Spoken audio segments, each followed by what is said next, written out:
Just learning that better than 90% of the people in the country do not achieve real financial competence and security during their lives gives each of us, as head of his family, or at least co-head, the responsibility to make certain that we are in that small percentage of people who do.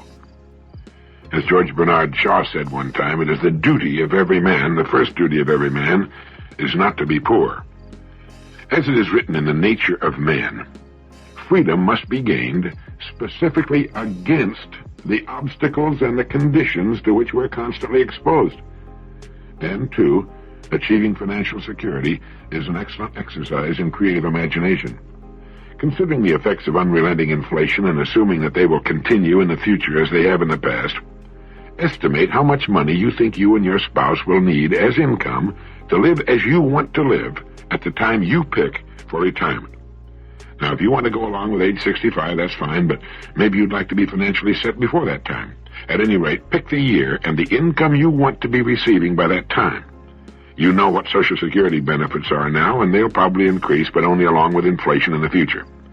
And you want the income coming in, whether you're in a condition to work or not, ideally. You want a form of income that does not depend upon your personal services.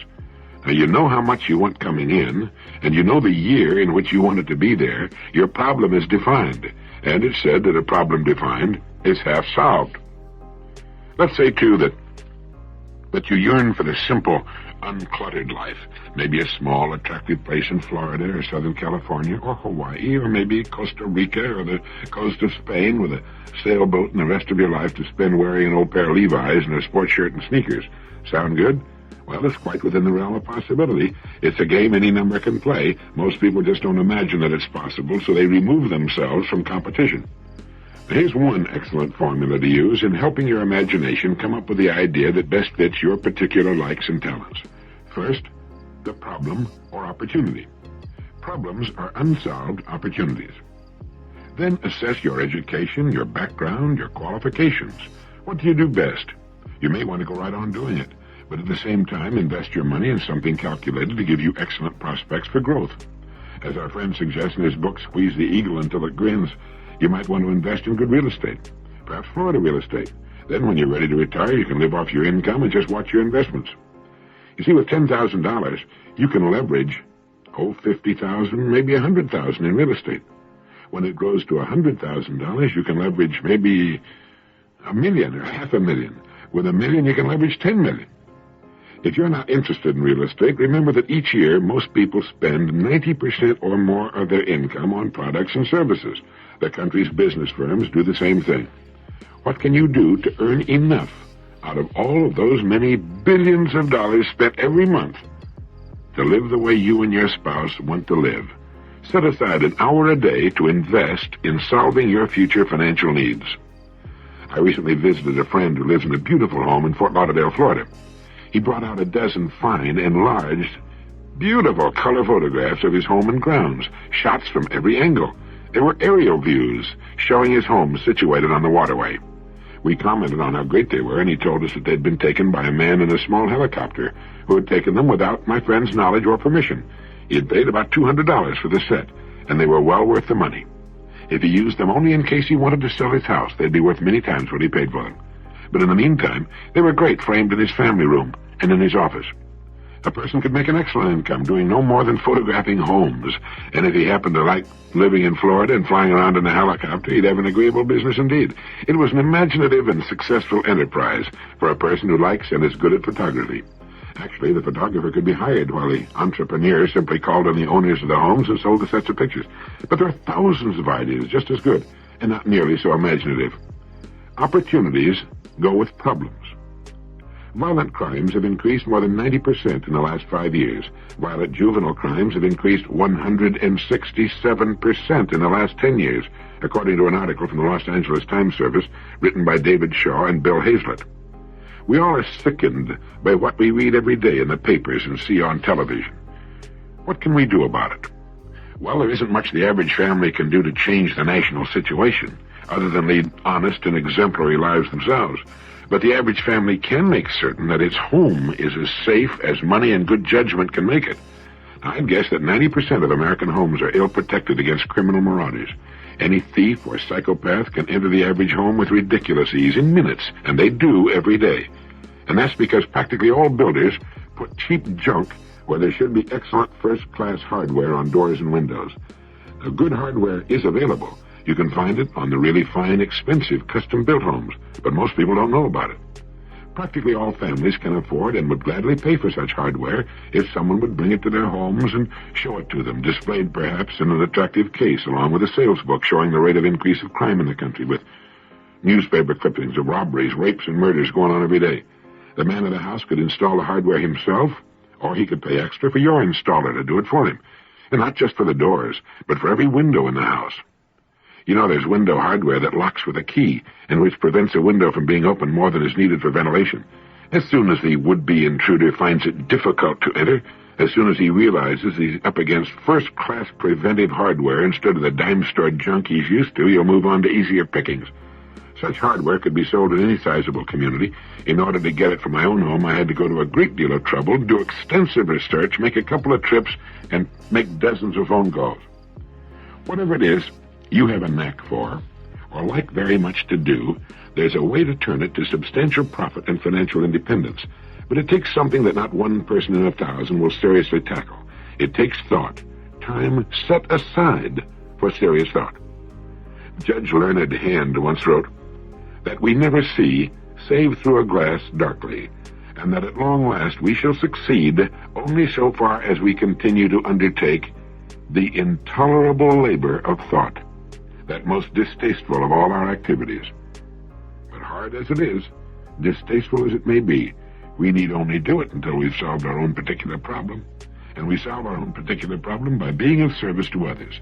They have everything we want, and will gladly share it with us, as we've said before, if we'll help them solve their problems. As we mature in our adult lives, our income should meet our thoughtful requirements. By establishing quality and simplicity as the guidelines of our lives, the income necessary to live a very good, full life can be surprisingly small. It should meet our qualifications, whatever they are, and that's our business. And any person can see to it that he has the income he wants all the years of his life and lives where he would like most to live. The number of business executives and managers who wind up behind the financial 8-ball should be something of a source of amazement to us all. Here are professional problem solvers who find they can't solve one of life's most important problems. They're usually good organizers, good leaders, good thinkers, and decision-makers. At least they're supposed to be. And when they find themselves living marginal lives on incomes representing only the barest fraction of what they're used to, they should be able to come up with the appropriate answers to their problems. If necessary, they can organize an entirely new business firm, providing some sort of needed product or service. With their experience and training, with all that time on their hands, such an endeavor should have every chance of success.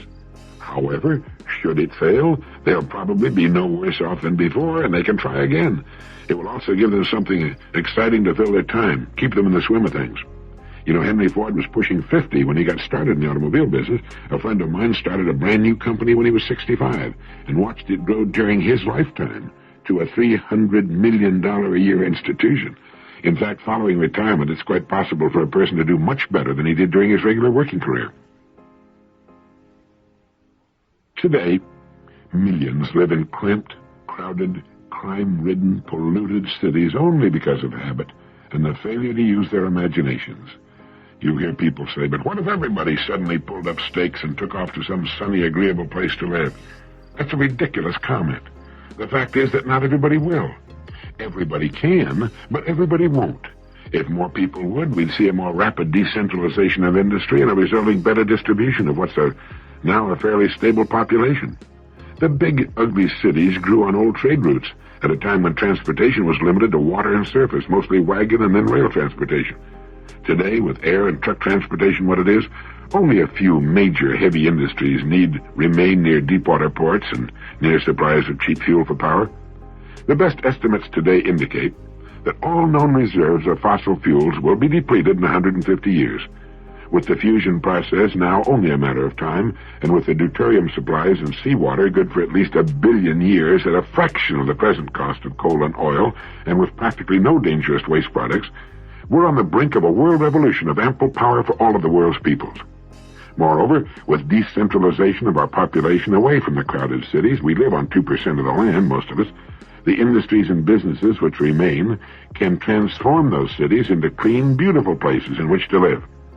If you're interested in what can be done to make ugly cities beautiful, send for a marvelous lecture by Victor Gruen entitled Downfall and Rebirth of City Cores on Both Sides of the Atlantic. Gruen has a plan for redeveloping cities that won him the prize for architecture of the city of Vienna. He says on both sides of the Atlantic, and in fact in all nations of the world, we're presently hell-bent on destroying the environmental qualities of our cities, on spreading them out endlessly into thinly populated suburban regions, and in doing so, destroying every chance for vital, dynamic, multifunctional, meaningful centers. We have succeeded in making the urban environment unlivable and unworkable. We've converted suburban regions into ghettos of sterility and boredom, and in the process, we've destroyed millions of acres of prime agricultural land and natural landscape. He quotes an article which appeared in the New York Times in May of '71, in which a Mr. Eugene Raskin suggested that any effort to improve the functioning of city cores, such as Manhattan, is comparable to the act of beating a dead horse. He said, they are physically obsolete, financially unworkable, crime-ridden, garbage-strewn, polluted, torn by racial conflicts, wallowing in welfare, unemployment, despair, and official corruption. As they exist at present, they are unsalvageable, destined to join the dinosaur and deserved extinction. Urban planners and others who come up with temporary patchwork schemes and gimmicks to keep the cities going another year or two or three are as pathetic as the officers of the Titanic charting tomorrow's course while the water rises above their ears. Those who live in big city areas, who are in good financial situations, make tremendous sacrifices. They have to tolerate unbreathable air, undrinkable water, involuntary waste of time, public insecurity, filthy streets, and a complete severance of any contact with the expressions of nature, and fear for their lives and property. Yet in 10 years' time, it is now forecast that 73% of the total population will live in large cities or their environs. The number of cities with over 1 million inhabitants grows every year and now amounts to a total of 131. The number of those which have populations of between 5 and 10 million is impressive. On the basis of quantitative criteria, the city has never been so successful in the entire history of mankind. On the basis of qualitative criteria, however, the cities of our time are a disastrous failure. No wonder, then, Victor Gruen writes, that everybody wants to escape the densely built-up core areas. The mass use of the automobile, growing incomes, shortened working hours, and extended leisure time encourage the mass flight and make it possible. But just because it is a mass flight, it is also a futile one. Those who want to settle in the lovely countryside must find out, much to their bewilderment, that once the hundreds of thousands of others who are also filled with the same desire have settled, there is no lovely countryside left. And Victor Gruen goes on to point out how city cores can be redeveloped, and the countryside can remain beautiful. You can get his entire lecture by just sending $1 to the Victor Gruen Foundation for Environmental Planning, 315 North Beverly Glen Boulevard, Los Angeles, California, 90024. But our remaining in such environments will not help them.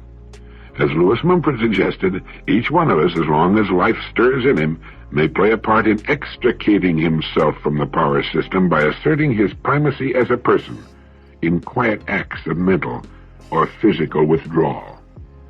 We can beat the problem through that most distasteful of all our activities, the intolerable labor of thought. Thinking with a definite purpose is or should be different from random casual thinking. When you're trying to solve a specific problem, the mind and its largely mysterious powers must be disciplined, directed. During the hour you set aside for thinking, have your major goal before you, written at the top of the page of a sheet of paper. Now the mind has to cease its idle playing in the fields and get into harness and go to work.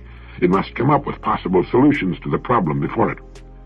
It is the transfer agent that must deliver us from where we are to where we've decided we want to be. That may not involve a physical move from one point to another, or it well may. Researchers at UCLA found that for all practical purposes, it appears that the reach of the mind is infinite.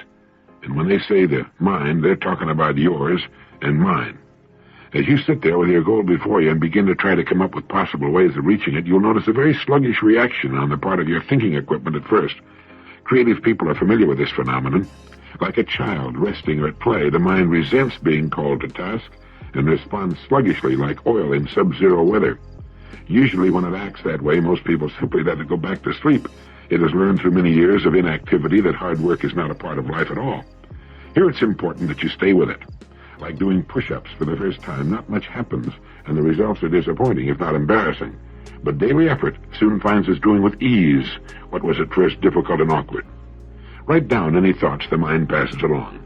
Do not be discouraged, no matter how trivial your first efforts may be, if you haven't done this before. You're prospecting an exceedingly rich soil, and it may come up with a strike the first time out. It isn't likely, but stay alert and examine with great care the ideas produced by your first sessions. Sometimes an idea which appears worthless at first can be turned around or inside out or combined with another idea to form a winner. Just as important as the ideas produced by these first sessions is the extremely important function you're performing. Each day as you look at your goal and begin your disciplined thinking, you're placing the idea of your goal in your subconscious mind. Like the incredibly rich soil it is, it accepts the idea as a seed. Planting the seed once at a single session will probably not plant the seed deep enough or guarantee its germination. The seed must be planted again and again before germination takes place and it begins to grow in the subconscious mind. And while you're trying to pull ideas out of the top of your mind, a far greater wisdom is going to work below the surface. These think sessions accomplish two important jobs. One, they force the mind into disciplined control and form the habit of disciplined thought, and produce ideas, some of which may be very good. And two, they plant the seed of your goal deep into your subconscious mind and cause it to germinate and take root. It's the second function that will virtually guarantee you're reaching your goal. You may later rue the day, but reach your goal you will. As someone has said, be choosy what it is you set your heart upon, for if you want it strongly enough, you'll get it. Here it all hinges on the wisdom and maturity of our decisions. Then, forcing the mind to think and come up with answers for a definite period of time every day sets the great subterranean forces to work. And they'll go on working all day while you're doing other things and all night long while you're sleeping. That's how you get the real hidden power of your mind and imagination to work. You've given it a specific job to do in the setting of your goal, and it can marshal massive computer-like memory banks and countless extrapolations and permutations, trying 1,000,000 possible pieces to the puzzle you've given it. And at the same time, another very subtle action is taking place. You're changing. Subtle shifts in your personality and attitudes, your manner, your whole being are underway as you're being readied for the accomplishment of your goal. And as you think about the goal you're working toward, it moves farther and farther into the realm of possibility. Gradually, instead of being what might at first have seemed like a little wild daydream, it begins to make more and more sense. It begins to take on legitimate, concrete form. And finally, one day, when you least expect it, when the mind is at leisure, the idea will appear. It will slip into the edge of your consciousness so unobtrusively that, like a sly party crasher, you will be only vaguely conscious of it. But then, incredibly at first, then with mounting exhilaration, you'll see it for what it is, the idea you've been looking for. And if your goal is to live the simple, uncluttered life in some idyllic spot, you can achieve it. You can have your cake and you can eat it too. You can, through the use of your imagination, do what you want to do, where you want to do it. You are under no constraint other than habit and self-doubt to suffer in one part of your life for success in another part. You can succeed in all parts. For those who are not ready to begin uncomplicating their lives, there are 1,000,000 things calling for attention, opportunities everywhere. Every listing in the yellow pages of the telephone directory represents a business opportunity because not one of the businesses listed is being operated as well as it can be, as it may one day be operated. At the same time, let's remember those worthwhile guidelines, quality and simplicity. It's really quite surprising what we can do without and still live a richly satisfying life. We've been engaged for some time now in a national debauch of senseless consumerism in this country. Just as we eat twice what we need for good health, we often purchase twice what we need in the way of things which end by owning us, tying us down, worrying us as we try to maintain or keep from losing them in one way or another. I think what we're seeking is freedom. Freedom from things, as well as the opinions of others. It's amazing how people love to complicate their lives. Several years ago, a friend of mine played a trick on his wife that changed her life and his too. Over the years, his wife had formed the habit, and it's an easy one to form for a man or a woman, of shouting at the children in the morning as she tried to herd them off to school. She screamed at them to get up and get dressed, to come to breakfast, to get ready for school, to catch the bus. It was a scene no doubt duplicated in thousands, perhaps millions of homes every morning. But it left my friend John, his wife, and the children pretty badly shaken every morning, with nerves jangling and a great desire to get as far from that house as possible in the shortest possible time. Each morning, John found himself heaving a sigh of relief as he left the wild confusion and noise of his home for the relative quiet of the drive to the office. And on one such drive, he got an idea that he felt might help subdue somewhat the nerve-shattering cacophony of his mornings. So the next morning, without his wife's knowledge, John hid a tape recorder and microphone in the kitchen with the volume turned up. All through the frenetic tableau of shouting and imprecations, the silent machine recorded every word, every sound. Then, when the children had gone off and his wife was sitting limply in her chair with a cup of coffee, getting her breath back from her morning drill master duties, John played it back to her.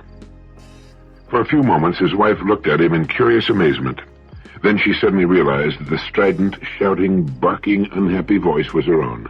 For the first time, she heard herself as she sounded each morning to her husband and children. Her face flamed with wounded embarrassment as the awful sound of her own voice again filled the kitchen. And long before it was over, she had put her head in her arms and was crying her heart out.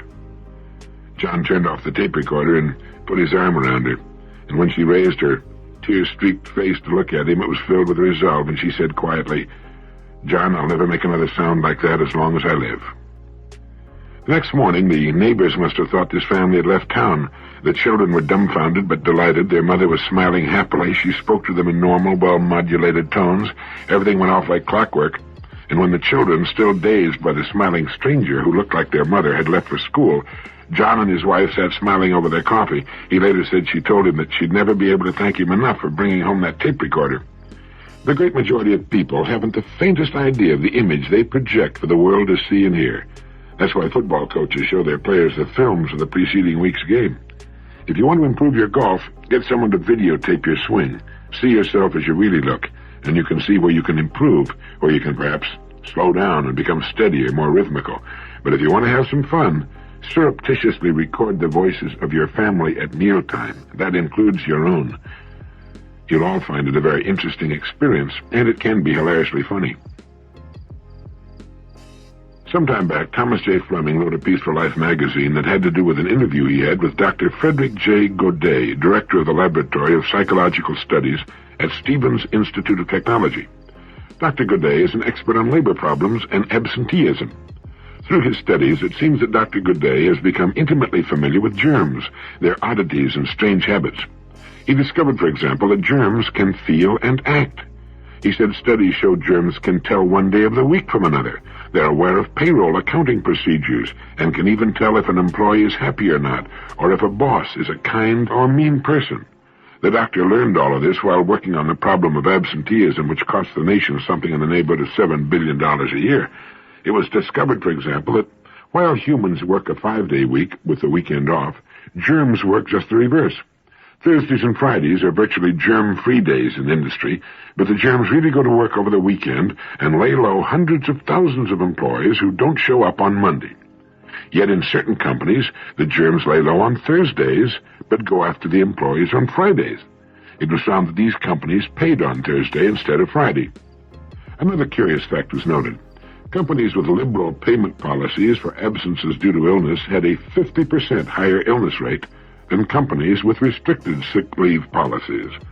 It was also discovered that germs head for the hills when management begins doing some serious research into the cause of illness, and that new employees on a 6-month probationary period were virtually left alone by germs. But as soon as they were permanently hired, with their jobs secure and their psyches well adjusted to company routine, the germs suddenly attacked at the same rate that they attacked old-timers in the company. And it was found that germs are passionately attracted to departments and companies with tough bosses constantly breathing down the necks of employees. One large company found that the absences due to illness varied from 2% to 17%, depending upon the type of boss. Dr. Godet also discovered that there's a certain type of person to whom germs are particularly attracted. They're people who are defensive, suspicious, and somewhat hostile. They're usually not well liked by their supervisors, and they reciprocate this dislike. They don't make friends easily and are regarded as loners. It's amazing how often they get sick. On the other hand, germs seem to avoid the sort who make friends easily, are outward-going and capable of numerous emotional attachments. These are the people you can depend upon to show up on Monday mornings. They seem to have a built-in germ repellent. And the doctor recommends that we have all-star games, Christmas, New Year's, the World Series, and national elections only on weekends. We know germs are active on weekends, so we have nothing to lose. And it seems as if a company will do a little research into the activities of its germs and the sort of people it has in management positions, it might increase its productivity considerably. Here's a wonderful way to avoid an argument. Simply ask questions.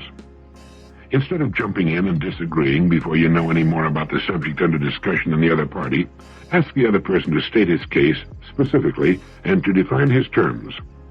People who like to argue and will at the drop of a word on any subject are people who enjoy ruffling the feelings of others.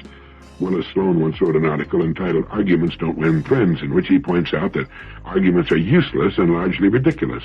They're more a matter of temper than temperate conversation and discussion. Subjects such as politics and religion can almost always provoke an argument. Racial prejudices can bring forth the most ridiculous statements in the form of arguments for or against certain practices. But if you'll apply this rule, to make your opponent be specific about some point you know backward and forward, you may avoid a foolish and endless, where nobody wins kind of argument. I've found that an argument like a potential highway accident can generally be spotted from some distance away, and it can be avoided the same way. Slow down and approach with caution.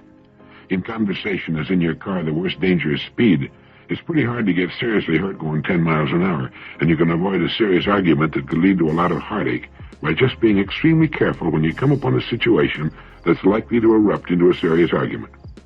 If someone makes a statement that you feel is wrong or ridiculous, you should not remain silent. As you feel the adrenaline pumping into your system, instead of jumping on the other person with both feet, just ask, "Why do you say that?" If you get another absurd generalization, ask, "Would you mind being specific about that?" Ask questions such as, "Why? How do you know?" Instead of trying to prove your opponent wrong, make him prove himself right or discredit himself, which he will promptly do if he's skating on thin ice. Put the burden of proof squarely where it belongs, on the shoulders of the person who started it. Then you can sit back calmly and enjoy yourself while he gets in over his head, flounders in the swamp for a while, and finally tries to change the subject. No argument, and he won't be so quick to start another one the next time. Robert McNamara, one of the nation's top executives, asks why whenever something is proposed, even if he is immediately against the proposal. He wants all the facts. Perhaps he's been wrong about it, and if he's right, he forces the person making the proposal to prove its merits. Now, no one can even guess at the number of families living between arguments in a state of unnecessary and uneasy truce. Since it takes two to argue, let's make sure we're not one of them. All we need say is, "Why do you say that?" Or, "Exactly what do you mean by what you just said?" Where is your proof? Keep the ball and the pressure on the person who is driving recklessly. It works like a charm, and you come out of it looking professional, wise, and level-headed. Thank you.